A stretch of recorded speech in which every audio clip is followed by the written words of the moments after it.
इसमें कोई दो राय नहीं है कि पिछले 40-50 साल में मेडिकल साइंस ने ज़बरदस्त तरक्की की है और मेडिकल साइंस ने मानव कल्याण के लिए बहुत से ऐसे आविष्कार किए हैं जिनसे आज लोगों को बहुत बड़ा फ़ायदा हो रहा है, खासकर मेडिकल और हेल्थ फील्ड में।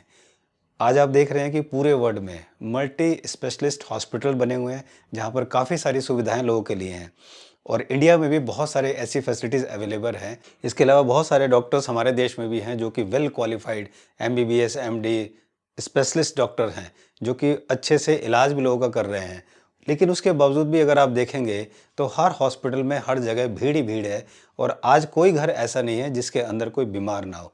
तो इस वीडियो में जानते हैं कि इसका रीज़न क्या है। तो दोस्तों, इस वीडियो में स्पेशली हम बात करेंगे किडनी डिजीज़ की। दोस्तों, मैं हूं मानस समर्थ और देखते हैं इस वीडियो में कि किस तरह से हमें नॉलेज कम होने की वजह से हम अपनी ज़िंदगी को डॉक्टरों के हाथों या हॉस्पिटल के हाथों बर्बाद करते हैं। आइए चलते हैं और देखते हैं इस वीडियो में। दोस्तों, इसमें कोई शक नहीं कि इमरजेंसी में एलोपैथी बहुत अच्छा काम करती है। ये मेरी पर्सनल राय है। आपकी क्या राय है? आप अपनी राय भी कमेंट्स बॉक्स में लिख सकते हैं कि क्या इमरजेंसी में एलोपैथी बहुत अच्छा काम करती है। लेकिन जो हमें सेल्फ मैनेज नहीं कर पाते, मीन्स हमें जो नॉलेज नहीं होती, क्योंकि इसमें सेल्फ मैनेज करना बहुत ज़रूरी है, क्योंकि आपकी हेल्थ को, आपके स्वास्थ्य को आप सबसे अच्छा बेहतर समझते हैं और सबसे बेहतर बना सकते हैं। इस वर्ल्ड का कोई भी डॉक्टर, कोई भी साइंटिस्ट आपकी हेल्थ को बना नहीं सकता, आपके शरीर को स्वस्थ नहीं रख सकता, वो सिर्फ आप कर सकते हैं। तो इसकी नॉलेज कम होने की वजह से, एलोपैथी ट्रीटमेंट की वजह से हम कई बार मौत के दरवाजे पर भी जाकर खड़े हो जाते हैं। किस तरह से, ये मैं अभी आपको बताता हूँ। जैसे कोई भी अगर एक ब्लड प्रेशर का मरीज़ है या कोई भी एक डायबिटीज़ का मरीज़ है, डायबिटीज़ का मरीज़ और ब्लड प्रेशर का मरीज़ आपको सुनकर ताज्जुब होगा, अजीब लगेगा, बहुत लोगों को बुरा भी लगेगा। लेकिन ये सच है कि ब्लड प्रेशर का मरीज़ और डायबिटीज़ का मरीज़ अगर एलोपैथी दवाइयाँ ना ले तो शायद वो अपने आप को आसानी से ठीक कर सकता है। लेकिन ये दवाइयाँ उसका बहुत बड़ा कारण बनती है। मैं अभी आने वाली मेरी अगली वीडियो में आपको बताऊंगा मैं कि किस तरह से ब्लड प्रेशर और किस तरह से डायबिटीज़ के पेशेंट अपनी ज़िंदगी बर्बाद करते हैं because of the allopathy medicine जो इसकी लेते हैं। आज इस वीडियो में मैं बात करूंगा किडनी की। जी हाँ दोस्तों, अभी मैं पिछले हाल में कुछ महीनों में किडनी के मैंने काफ़ी पेशेंट देखे हैं। 500 से ज़्यादा पेशेंट से मैं बात कर चुका हूँ, 100 से ज़्यादा पेशेंट से मैं पर्सनली मिल चुका हूँ, उनका ट्रीटमेंट चल रहा है जो हमारे हिम्स हॉस्पिटल में चल रहा है। तो मुझे ऐसा लगता है जो ये किडनी के पेशेंट हैं, ये सबसे परेशान पेशेंट होते हैं। कैंसर के पेशेंट या हार्ट के पेशेंट, जिनकी बीमारी को मैं बहुत बड़ा समझता था, वो शायद बीमारियां इतनी खतरनाक, इतनी बड़ी नहीं हैं जितनी बड़ी बीमारी मुझे अब ये किडनी की लगती है। उसका रीज़न एक बहुत बड़ा होता है कि किडनी का पेशेंट पूरी ज़िंदगी इसी में लगा रहता है, किसी काम का नहीं रहता, क्योंकि उसके साथ एक आदमी भी चाहिए होता है। हफ्ते में 3 दिन, किसी को 2 दिन डायलिसिस पे जाना होता है हॉस्पिटल में। तो ये बड़ी ही खतरनाक और बड़ी ही अजीब सी सिचुएशन होती है। इसकी चर्चा मैं और आगे आपको करूंगा। तो दोस्तों, जब किसी की किडनी की प्रॉब्लम होती है तो उसको सबसे पहले जो सिम्टम्स आते हैं, उसका जो पोटेशियम बढ़ता है या उसका जो क्रिएटिनिन बढ़ता है या उसका यूरिया बढ़ता है, जब ये सब बढ़ता है तो उसको जो है वोमिटिंग आती है, उसको मसल्स क्रैम्प होते हैं, उसको फटीग आता है, उसकी बॉडी में ईचिंग होने लगती है, या सबसे बड़ी चीज़ है कि उसको जो है उसकी बॉडी में स्वेलिंग होने लगती है, स्पेशली उसके पैर में स्वेलिंग होता है। उसके अलावा उसका जो यूरिन है, उस यूरिन का आउटपुट जो है धीरे धीरे कम होने लगता है। तो जब किसी को यूरिन का आउटपुट कम होता है या यूरिन में प्रोटीन आता है, तो समझिए कि शायद ये लक्षण किडनी फेलियर के हो सकते हैं या किडनी की डिजीज़ के हो सकते हैं। हम उसको किडनी फेलियर नहीं बोलेंगे, ठीक है। तो जब ऐसा होता है तो समझ जाइए, इसको हम लोग जो बोलते हैं वो बोलते हैं नाइट्रोजनस वेस्ट बोलते हैं, जो कि हमारी बॉडी में जितने भी टॉक्सिन्स बनते हैं, जो कि समझिए कि वेस्ट निकलता है, इसको हम नाइट्रोजनस वेस्ट बोलते हैं या यूरिमिक टॉक्सिन्स बोलते हैं। तो ये जो वेस्ट होते हैं, ये जो टॉक्सिन्स होते हैं, वो हमारे शरीर में 4 तरह से बाहर निकलते हैं। एक तो निकलता है हमारी सांस से वो टॉक्सिन बाहर निकलते हैं। दूसरा हमारी स्किन से निकलते हैं, जब हमें पसीना आता है तो वो टॉक्सिन बाहर निकलते हैं।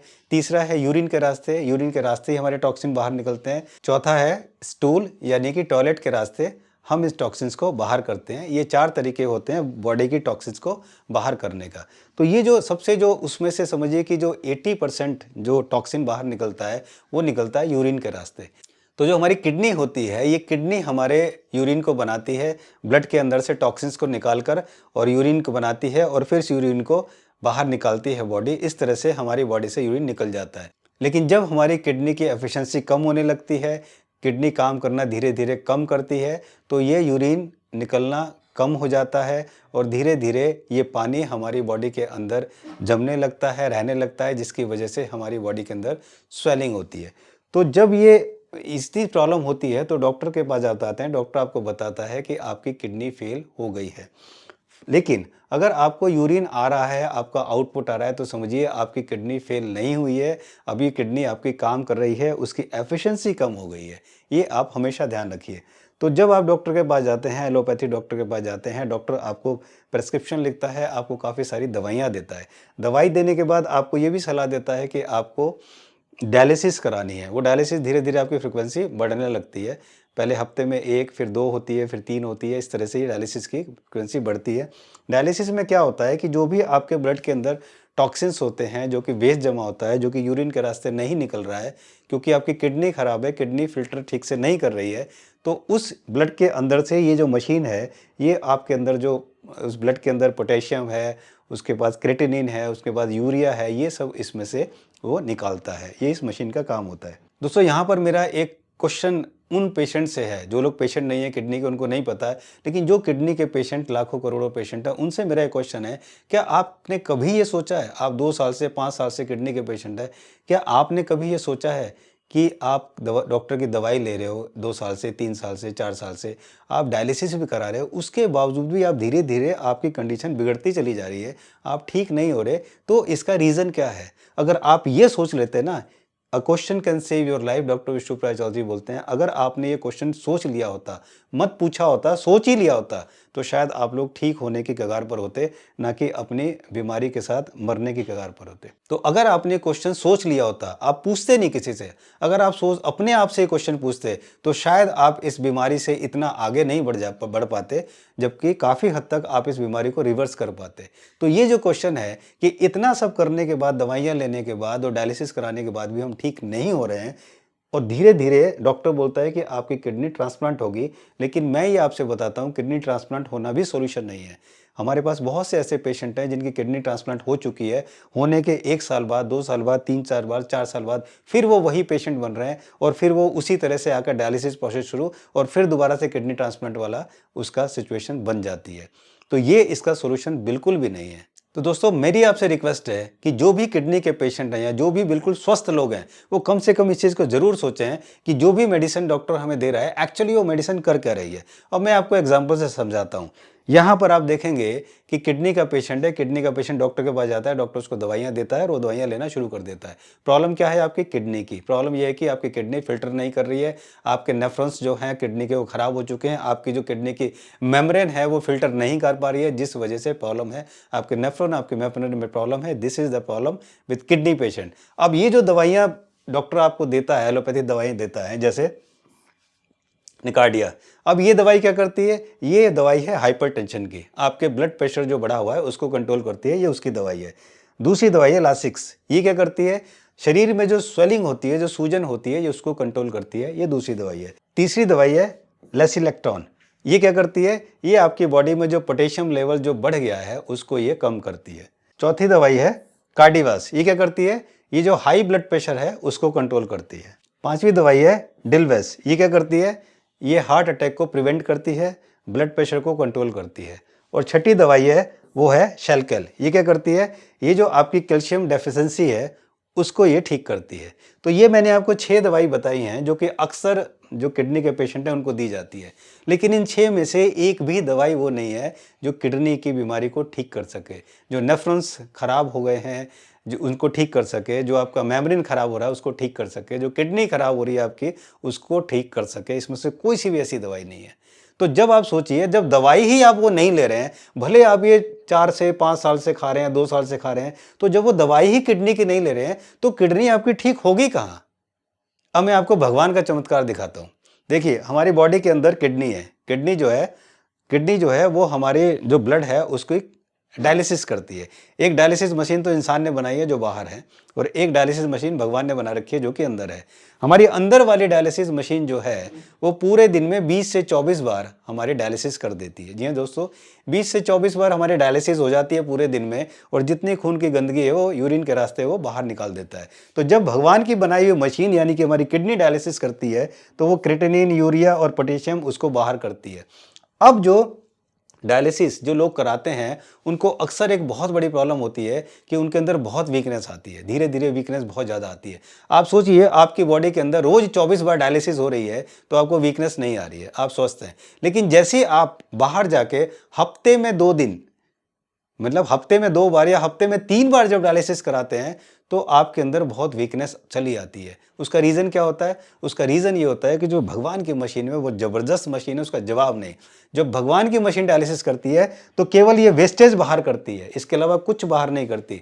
लेकिन जब इंसान की बनाई हुई मशीन डायलिसिस करती है, तो डायलिसिस में इन वेस्टेज के साथ-साथ जो आपका पोटेशियम है, जो आपका क्रेटिनिन है, जो आपका यूरिया है, उनको बाहर करती है। उसके साथ-साथ प्रोटीन को बाहर करती है। जी हाँ दोस्तों, जो प्रोटीन जो हमारी बॉडी मसल्स को बिल्डअप करता है, जो हमारे अंदर एक ताकत देता है, उसको ये बाहर करती है।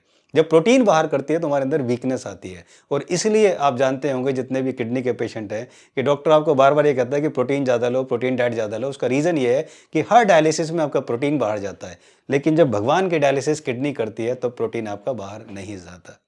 आप अगर आपने देखा होगा तो डिज़ेंट पेशेंट ऐसे होते हैं कि वो जब डॉक्टर के पास पहली बार जाते हैं तो उनकी कंडीशन इतनी वर्स्ट नहीं होती। जब वो पहली बार जाते हैं, ये जो हमारी किडनी है, ये स्टेज 1 है जो कि एक नॉर्मल फंक्शन करता है।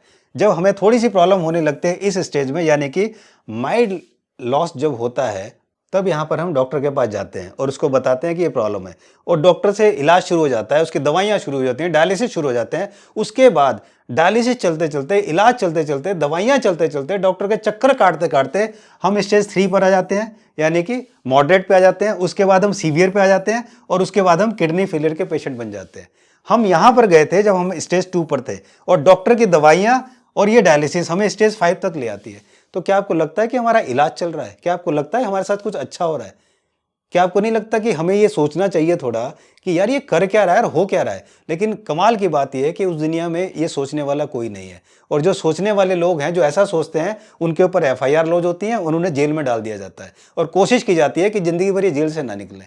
इनको इतना परेशान किया जाता है कि वो ये सब काम छोड़ के वो अपने आप को सेव करने में लग जाते हैं। कोर्ट कचहरी के चक्कर काटना, वकीलों के चक्कर काटना, पैसे लगाना, और यही सब करने में लग जाते हैं। ये हमारे देश का नहीं, ये पूरे वर्ल्ड का हाल है, लेकिन हमारे देश में तो खैर जो है सो है। तो दोस्तों, मैं यहाँ पर आपसे ये कहना चाहता हूँ कि थोड़ी सी ना बुद्धि को यूज़ करो और सोचो यार कि चल क्या रहा है, ये हो क्या रहा है कि आप डॉक्टर के पास जा रहे हैं, आप सारी दवाइयाँ ले रहे हैं, आप सारे ट्रीटमेंट करा रहे हैं, आप डायलिसिस करा रहे हैं, इतने पैसे बर्बाद कर रहे हैं, आपने पूरा अपना घर बर्बाद कर दिया, अपना सब कुछ बेच दिया, सब कुछ लगा दिया, उसके बावजूद भी मैं सही नहीं हो रहा, उसके बावजूद भी आप एक क्वेश्चन नहीं करते डॉक्टर से, अपने आप से एक क्वेश्चन नहीं करते कि तू कर क्या रहा है यार। तो जब कोई ऐसा पेशेंट, जब एलोपैथी में ना जाके जब ऐसा पेशेंट हमारे पास आता है, तो हम उसे क्या करते हैं?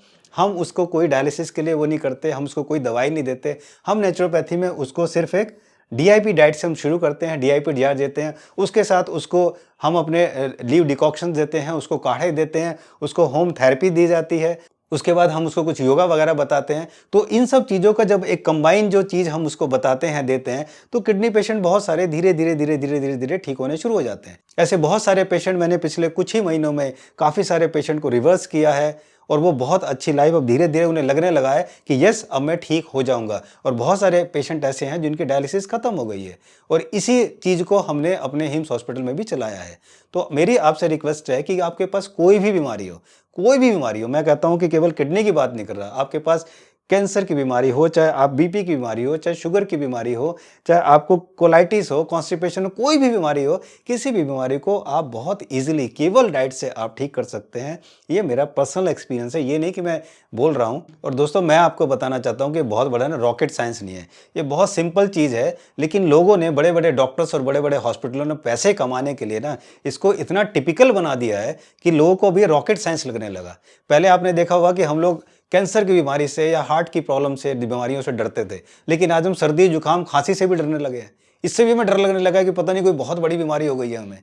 तो ये जो हाल है ना, थोड़ा सा दिमाग लगाइए, ये इतनी बड़ी प्रॉब्लम नहीं है जितनी बड़ी प्रॉब्लम आपको लग रही है। तो मेरी आपसे रिक्वेस्ट है कि अगर आप इनकी कोई भी बीमारी है और अगर आप हमसे कंसल्ट करना चाहते हैं, तो आप मेरी वेबसाइट manassamar.com पे आइए, और manassamar.com पर आकर आपको करना ये है कि आप यहाँ पर manassamar.com पे आए, यहाँ पर आप कंसल्ट मानस में जाएंगे।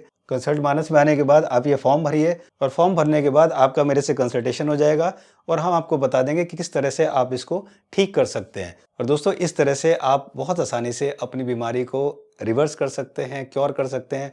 आने वाली काफ़ी सारी वीडियोस में आपको बताऊंगा किस तरह से हमने बहुत आसानी से कैंसर पेशेंट्स को ठीक किया है, बहुत आसानी से लोगों की बीमारियां रिवर्स करी हैं, उनको क्योर किया है। ये बहुत आसान है, चाहे बीमारी कोई भी हो, लेकिन आपको केवल एक नॉलेज का होना बहुत ज़रूरी है। तो देखिए, इसके अलावा अगर आप अभी हमने हिम्स का जो है हमारा हॉस्पिटल जो है, ये वहाँ पर चंडीगढ़ में हमारा हिम्स हॉस्पिटल था। यहाँ भी अगर आपको कोई एडमिशन लेना चाहता है, जाना चाहता है, तो आप हमारे थ्रू वहाँ पर अपनी बेड को बुक कर सकते हैं। तो आप चंडीगढ़ जाना चाहें या अभी हमने जयपुर में भी नया हिम्स खोल दिया है जो मंडे से शुरू हो रहा है। तो दोस्तों, अगर आप यहाँ भी एडमिशन लेना चाहते हो तो वही तरीका है, manassamar.com पे जाइए, वहाँ पर हिम्स में जाके अपना फॉर्म भरिए और उसके बाद मेरे से आपकी बात हो जाएगी और जहाँ आप चाहेंगे वहाँ पर हम यहीं से आपको आपकी बेड जो है वो बुक करा देंगे। तो दोस्तों, अब समय आ गया है कि आपको कितनी बड़ी बीमारी हो या कितनी छोटी बीमारी हो, चाहे इतनी बड़ी बीमारी हो चाहे इतनी सी बीमारी हो, लेकिन आप बहुत आसानी से किसी बीमारी को घर बैठे केवल अपना फूड चेंज करके आप उसको ठीक कर सकते हैं। लेकिन उसके लिए आपको 4 चीज़ चाहिए। अगर आपके अंदर ये 4 चीज़ हैं तो ये मैं आपसे वादा करता हूँ कि आप किसी भी बीमारी को बहुत आसानी से घर पर ठीक कर सकते हैं। और वो 4 चीज़ क्या है, ये मैं आपको बताता हूँ। पहली चीज़ है के का मतलब आपको नॉलेज होनी चाहिए। आप नॉलेज लीजिए, नेचुरोपैथी में फूड से कैसे, हम देंगे आपको नॉलेज। दूसरी चीज़ है डिसिप्लिन। आपकी कोई इतनी बड़ी बीमारी हो लेकिन आप डिसिप्लिन हो, ऐसे नहीं है कि आप चटोरे हो, कुछ भी टाटने लग जाओ। अगर आपके अंदर डिसिप्लिन है कि यस मैं इसको करूँगा, तो आप उसको आसानी से ठीक कर सकते हो। तीसरी चीज़ है पेशेंस। आपके अंदर पेशेंस होना चाहिए। मैं देखता हूँ जितने पेशेंट मेरे पास आ रहे हैं उनके अंदर पेशेंस ही नहीं है, इतने परेशान रहते हैं कि आज डाइट ली और कल वो ठीक हो जाने चाहिए।